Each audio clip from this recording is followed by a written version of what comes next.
Comme puits carbone naturel de la ville-province de Kinshasa, c'est l'objectif général poursuivi par le mémoire du diplôme d'études approfondies défendu par les candidats Benoît Kissou Kimaté à l'Université pédagogique nationale.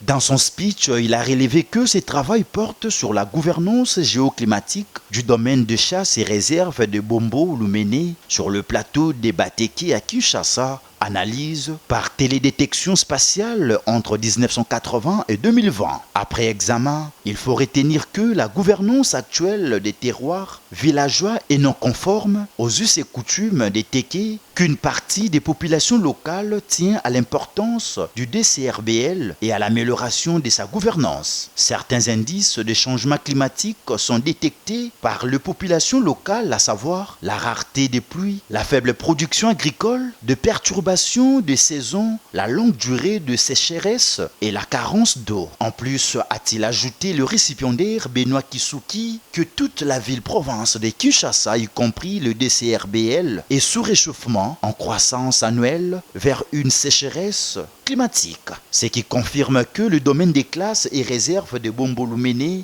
une fois réhabilité et sous une bonne gouvernance, pourrait contribuer à l'atténuation des effets des changements climatiques pour toute la ville de Kinshasa et plus particulièrement pour les milieux locaux, a conclu l'impétrant. Après un débat houleux en vue d'évaluer le travail et la délibération du jury à huis clos, le candidat Benoît Kissouki a réussi avec la mention « grande distinction ». À cet effet, il a précisé ce qui suit. Notre travail cadré avec la recherche de la solution à cette problématique, notamment en examinant le potentiel du domaine des chasses de Bombo-Lumene qui est une aire protégée qui se trouve dans la ville de Kinshasa, pour voir si à partir de ce domaine on peut déjà commencer à déterminer les indicateurs de suivi pour pouvoir assurer le monitoring de ces questions de changement climatique dans la ville de Kinshasa. Nous devrions tout faire pour réhabiliter les écosystèmes du domaine des chasses de Bombo-Lumene,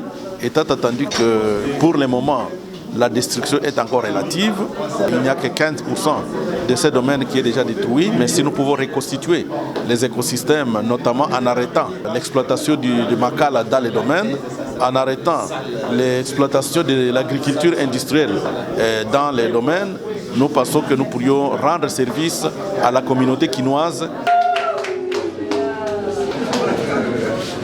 C'était le moment solennel.